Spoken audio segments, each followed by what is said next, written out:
All right. This is it. So, this is what makes the pissing, moaning, and complaining that sometimes goes along with this entirely worthwhile. I just got word, let's see, that Coleman Stove just rolled up on top of Sundance Mountain. I absolutely could not be happier. These are the moments that make everything worthwhile. Um, you know, this year's just been a great year. I mean, the first guy through is Jim Spooner, and you could not. Absolutely, this guy Spooner shames me into trying to be a better person. That's how nice of a guy he is. He gets out there, nothing puts him off navigation wise. Trails aren't cut. He saws his way across them. It's just incredible. These guys are cut from the exact same cloth. The last few days, I'm saying, well, if it were me, this would be what I would do, because there was so much stuff closed, and we were having to make up stuff on the fly. Stuff that was sawed got blown in, and so I'm telling these guys, all I can tell you is what I would do in your shoes, and they'd say, okay, and then they just go do it. When you're sawing your way up stuff in the middle of the freaking night, and then you got to sleep on the ground because you're worn out, someplace that's in the middle of nowhere, that's for real. That's good stuff right there. And these guys did a bunch of that. It's phenomenal what they did. It is truly phenomenal.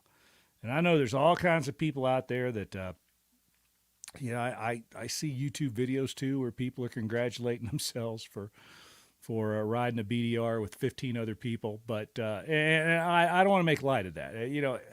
You should do things that make you feel good in life, and that's fine. All accomplishment is relative. But I'm telling you what, these two guys, what they did is massive. It's just massive. Just like what Spooner did, just like what Armadillo is on the verge of doing. Those guys are out there right now blowing some bubbles, but they haven't stopped. They are still moving forward. So those guys told me that they they wanted to do a remote. They're up there right now, taking pictures and doing stuff like that. Probably trying to figure out. I sent them the link through Facebook Messenger, and like me, they don't like Facebook too much, so they're probably trying to figure it out. But they should be on in a few minutes. I've been talking to these guys a little bit back and forth today. We may have some burn issues on day 10, but as I've told you all many times before, I don't give a hoot about day 10. If you could, any way you can figure out to get from Walls to Sundance, including as much of what we put in as we can, I'm all for. Uh, it. I would never want anybody to have a problem on day 10 that put them out of the Tour of Idaho. That would absolutely break my heart. I might quit doing it if that happened. And it nearly happened to me. I broke the subframe off my bike coming out of Independence Creek once, and I had to ride the rest of the way with my rear subframe sort of duct taped to the front of my seat and my giant loot bags over my shoulders standing up all the way. So it can happen, and I don't want that to happen. I think of day 10 is basically one long transfer section with a couple of cool trails in it, and that's the way we're going to keep it, because I don't want anybody getting knackered on day 10. We will, however, in the future, thanks to the fact that I now have some people up north that I can rely on that give us good information, I think we're going to start including some more bonus sections up there. So if you do get that far, you have some things to make up, you can. So there you have it. I mean, it's been a long day. This is, I'm not out there riding, so I'm not trying to make out like I'm under as much stress as those guys. But having been in their shoes, this stresses me out too. And, you sit there and until someone gets through day 6 and day 7, I don't really get my hopes up too much, because it takes till about day 6 before you figure out what you've gotten yourself into. I don't care how much pre-riding you've done. I don't care who you are. I don't care, it just, even Jimmy had said that, by the time he got to what was then day 5, his eyes were wide open, and he's like, whoa. So that happens, and it happens to everybody. And that's another reason why you have to be really careful about who you listen to about this, because until someone's gone out and done it, and kind of done the current route, they don't, you're just not talking to people that can give you a realistic assessment of what you're about to run into. Nobody is prepared for this. I wasn't prepared for it when I started doing it. The magnitude of it was way bigger than I thought it would be. And I was the guy putting the route together. And then when I went out and tried to ride it all continuously, it was like, holy cow, this might be the hardest thing I've ever done. And I'm sure that these guys feel that way. Well, I won't put words in their mouth, but I'm telling you what, that was some man work that they did the other night, sawing their way up Windy Bill till they couldn't do it anymore, then going back and sawing their way up the Junction Mountain Trail. Those of you who are eagle-eyed will note that they got on the wrong Junction Mountain Trail. They got on the non-motorized. And the non-motorized quickly, excuse me, turns into a nightmare going up. It's not too bad coming down, but going up, it's awful. And the only thing I can say in their defense is I've made the exact same mistake because the tracks all go up the non-motorized trail. You got to make this weird turn to get onto the motorized. And a bunch of people make the mistake. So if you're going along, and there's no sign, or at least there hasn't been any time I've ever been there. And they also both used to be motorized. We lost one of those trails a few years ago. So I think the footpath, the foot trail is commonly ridden. So it's like that Axe Park cutoff trail. Everybody rides it so that you're going to see tire tracks in both trails, and the trail you're supposed to be on is really inobvious. So I'm not going to dingus those guys any points for getting on the wrong trail, but it was, and then if you do that, when you get right to the top, it's really weird how you get off on Windy Bill.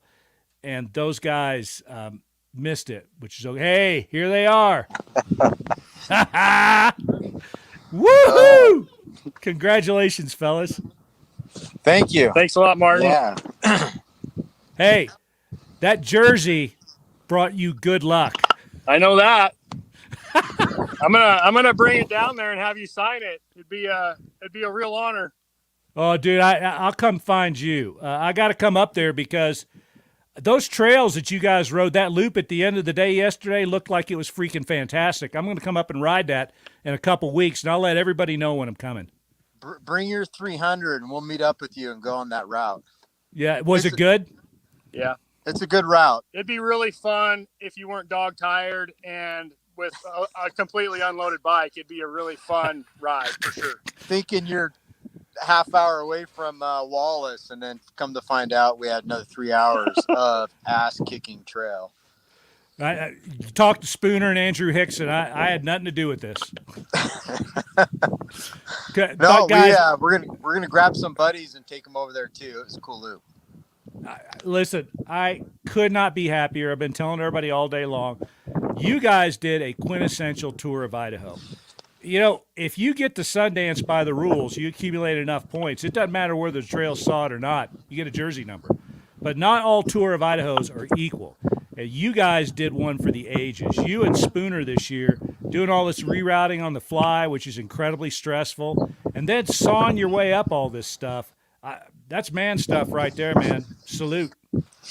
Well, tell you what, Martin, we started this as a mentality of a business trip. We had one goal in mind, and it wasn't to have fun. It was to get here. Yes. It was an adventure, to say the least. We had fun at times, but it was a grind. It was work. And this is worth it. This is what we came out to do. God, I couldn't be happier. I just could not be happier. You all don't know these guys as well as I do. This victory could not have found two more deserving individuals. Congratulations, you guys. I know you want to probably get back, get something to eat. Now, I'm going to have you on PBR Monday here in a few weeks. We good with that? Yeah, sounds good. That's sounds awesome. Good.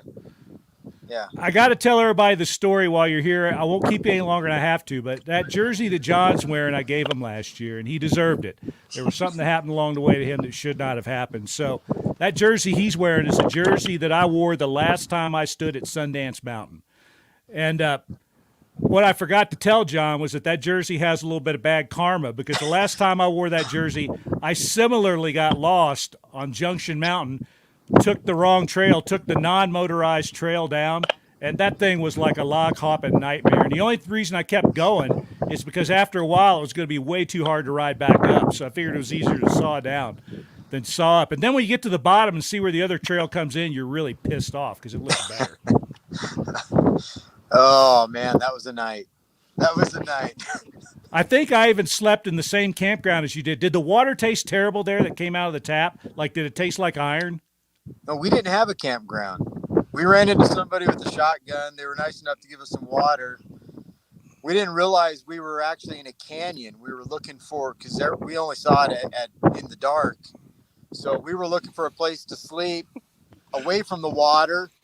And I had a helmet light on, and I'm looking up, and just the canyon walls were gigantic. So eventually we made it to Moose Creek and found a place to sleep near a creek. And it was it was a long, cold night. I drank out of enough creeks in the last couple of days. I'm expecting the diarrhea to start anytime.